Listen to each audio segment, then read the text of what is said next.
to today's webinar on HR analytics and dashboarding specifically designed for kind of small to medium-sized businesses or organizations. So we'll kind of get started right into it. But if you have any questions or comments or anything like that, please feel free to use the chat function on the side of the screen there. And Kian will be kind of taking a close eye on it to see if there's any questions. And yeah, so again, we'll kind of dive right into it. Share my screen here.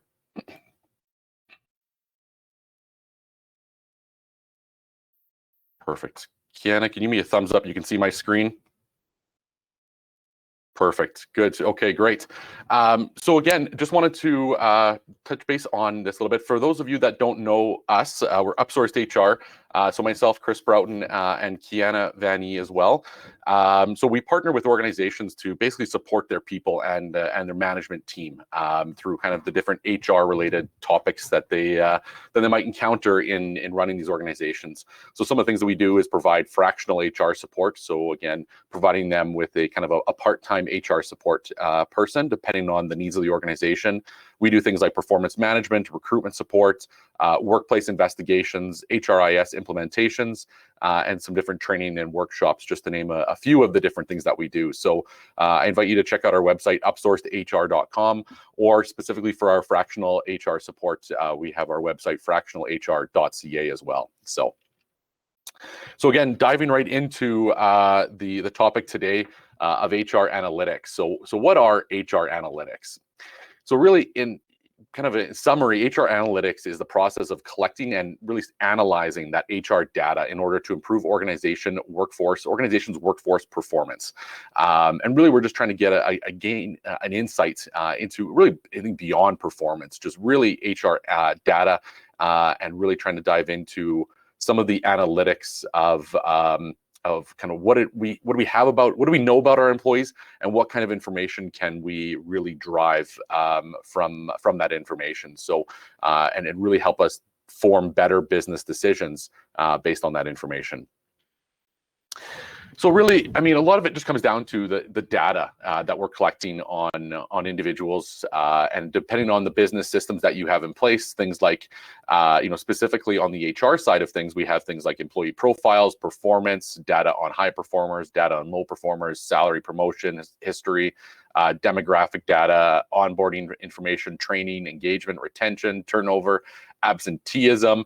But really, I mean, again, depending on what type of business system you have in place, this could be things like your sales data, if you have customer survey data, different metrics when it comes to efficiencies, time-based studies, that type of thing. So really, it can combine a whole bunch of different areas on our employees and kind of the data business and how all of those different business units on kind of collecting that information together. So when we look at some things like, okay, once we know a little bit about kind of what kind of data is being collected, what type of information can we look at? And so we really kind of at the base level of this, and really kind of the most simplistic way we're looking at some of the HR analytics is starting to take a look at, the HR metrics, right? And so these are some of the key performance indicators of a good or strong HR department.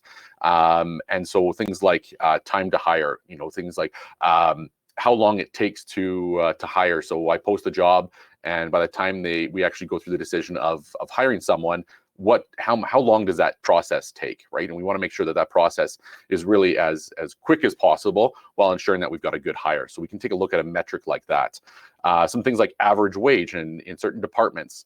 So that's a key metric that we can start to take a look at and compare individuals across the averages. Things like turnover, pretty simple. How many people are we losing in a year or in a certain time period? It's a pretty simple HR metric. Absenteeism, how many days missed per year per person, that type of thing.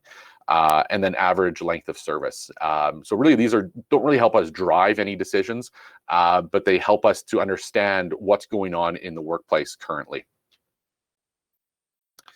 The next stage, once we have that metric there, and that the KPI is the analysis stage. And really what that is it's the stage that reviews the results from the metric reporting to identify trends and patterns that may have an organizational impact. So again, once we have that metric, then we can really start to dive into, okay, how are we seeing any trends? Do we see a certain manager that has a high turnover rate, or maybe a manager that really has a team of high performing individuals, and really start to dive into the analysis of that metric, and then try to make some informed business decisions based on that. So some of the simple analytics, we'll get into turnover. So a simple analysis or analytics of the turnover data could be things like turnover metrics that indicate the rate at which employees leave the organization after hire can be analyzed to determine what specific departments within the organization are struggling with retention and the possible factors involved, such as work environment dissatisfaction or lack of training support. So again, some of that information that we can really start to gather on the turnover information, even department, or as I said, manager, and really kind of drive some of the business's decisions based on that. So that's really kind of in a simple form what would be considered a simple analytics.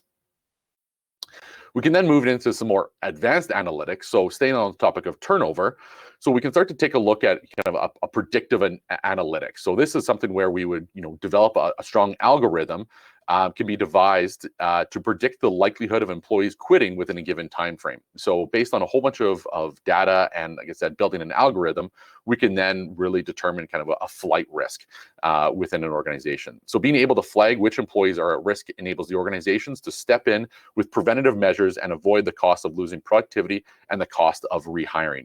And so this is, again, an additional step above that. Many organizations really at the small and medium-sized level really struggle with this side of it because it does require, first of all, a large data set and quite a few different metrics and data set samples that we can really gather and start to build that algorithm. But going back to the simple analytics side, these are some simple ways that we can really address and utilize analytics in these workplaces. So what can it look like? So one of the examples I use, and if you've attended one of our sessions before, we really do try to promote the Zoho People product. It's a great HRIS system. I'll go into it in just a minute here, but the Zoho People provides quite a few different HR analytic tools, and I'll kind of show you kind of some of their dashboards that they use within their system. So this is just a very simple dashboard that they have. So, in this organization, you can see active employees, effective growth rates, some of their churn rates, male, female employees, how many employees are joining in the next 90 days, how many employees are leaving in the next 90 days, the attrition rate, that type of thing. So again, a very simple dashboard that you can really quickly at a glance see where you're at in your organization. Some of the other dashboards, some things like time tracking. So again, this is combining your employee data with maybe some of your billables data or different availability of different data sets that you have. So time tracking, project with the most billable hours, client with the most billable hours. This company, JK Traders, has 6.92 hours. Employee with the most billable hours. Department with the most billable hours. So again, we're combining people data and your organizational data to really combine and drive a lot of KPIs in this case. Again, you can see here across a time period about how many billable hours versus non-billable hours, depending on the month throughout the year, and having that information available. Hiring versus attrition rate. Again, this is just kind of more drilling down into some more information off of the main dashboard there. As again, we can see per year what our year-over-year hiring rate is, our attrition rate, getting really a lot of good information from this tool. So again, this Zoho People product offers quite a few different things like benefits administration, travel management, onboarding, employee database, employee self-service. It's a really cost-effective tool that really a lot of small businesses could easily utilize. And it's really, like I said, cost-effective. Plans start at $1.50 per person per month. So it's a really easy way to really get into a lot of this information and have it easily accessible. So just wanted to throw that out there. If you are looking for an HR software, this is something that we can help your organization implement. If you aren't looking to go with a full-fledged HR system, though, as I promised before, we'll kind of dive into a little HR database template that you can use in your organization. I did want to cover briefly a little bit about privacy, though, because anytime we are collecting information on people, there is privacy legislation that we have to consider. So it's got to be done in a way that is in accordance with the privacy laws in your jurisdiction. So and then we also just want to make sure that any personal information that we are collecting on an individual must be kept secure, and that it is not something that is freely available to all staff, depending on, again, what type of information that we are collecting. So just wanted to throw that out there. So again, just going back into the idea of how can I start? I promised everyone attending today that you'd be receiving a copy of a template that you can use in your organization, a simple HR database template. So I'll just open that up here. So this is a copy of a really simple Excel or a Google sheet in this case that you can implement in your organization. So this is the first tab here on this sheet is our dashboard. So I've just gone ahead and created a kind of a fake company here, company ABC, and imported some fake data, but something that we can at least take a look at, and you can start to visualize what this looks like. So one of the things here is we can see that we've got some data on the average age versus department. So we can see in this organization has 4 departments, and we can see the average age in each of these departments. Again, something that might be useful in the case where if you do start to see an average age in a certain department start to increase, at that point there you may be looking at something like a possible retirement in a certain area, retirement in departments, so you can start to plan for maybe some succession planning in that department. The average years, so the length of service versus department. So again, we can see here that in this case, our production department has an average of 15.24 years. So we know that's our greatest length of service in that area. Our average wage versus department. So again, looking at what it is as far as the average wage in the department in the organization. One key kind of metric that I thought was kind of neat was I was able to gather the information on male versus female. If you're trying to make sure that the organization is having some equal pay, this is an interesting way to start to make sure that you have that data available to you. So I can see here that our average females on average make about $1.10 more than the males in this organization. Some other metrics include some of our hiring metrics. So we have a different tab on our sheet here called applicant tracking. So we can see here we are looking for a computer programmer. I see that I have 3 people applied for that computer programmer job, and I have a total of 7 applications for our sales manager job. I can see where those sources came from. In our sales manager job, it looks like I had 2 from Facebook, 1 from Google, 3 from Indeed, and 1 from LinkedIn. So again, we're starting to take a look at that, a very simple dashboard that we can start to see some of these metrics in this system. When we look at the employees tab on this sheet, really simple. This is just kind of where it has most of the data on all of our employees. So really simple, the employee ID number, our last name, first name, their status. In this case here, I filtered out, we can see the inactive employees, anybody who's left the organization. We can have that information, but generally speaking, we'd want to see most of our active employees at any time. Their position, their department, who their supervisor is, their wage rates, their birth date, start dates, then gives us information on how many days, how many months, how many years they've worked for the organization, their gender, how old they are, their performance score from last year. And then we start getting into some, just some other information, including, email, home phone number, cell phone. If you want to track their social insurance number, you can, and as well as their end dates and a separation reason. So if I go back to my inactive status,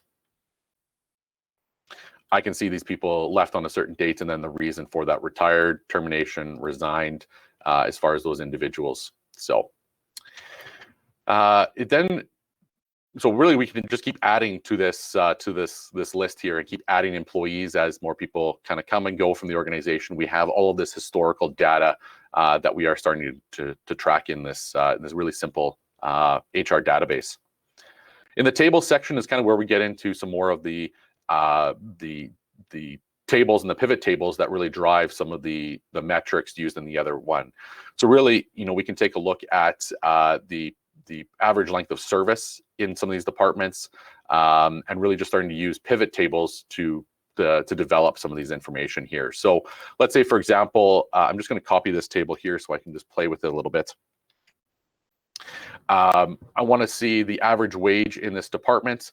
What we can do is we can do the max wage in this department and just change some of the data that way, so we can see what the highest paid person in each department is making in these different cases. So again, really easy to manipulate and change the data and use it to drive some of that information that you're trying to get from the data itself. So I've got a few different tables here that I've used. Again, we have some information here on the resignation or separation from individuals. So in 2017, we lost one person to termination.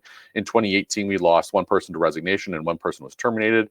In 2019, we had two people resign, one person terminated. And in 2021, we had one person retire. So again, all this historical information is really just driven from back on this employees tab here. And the last tab, again, pretty simple. We can just collect some information really easily to see where individuals are at. So if I want to click some of this information here, again, driving some of this, let's do position applied for totals. I want to see our computer programmers. The source, or show totals there. I can see on our, slide over here.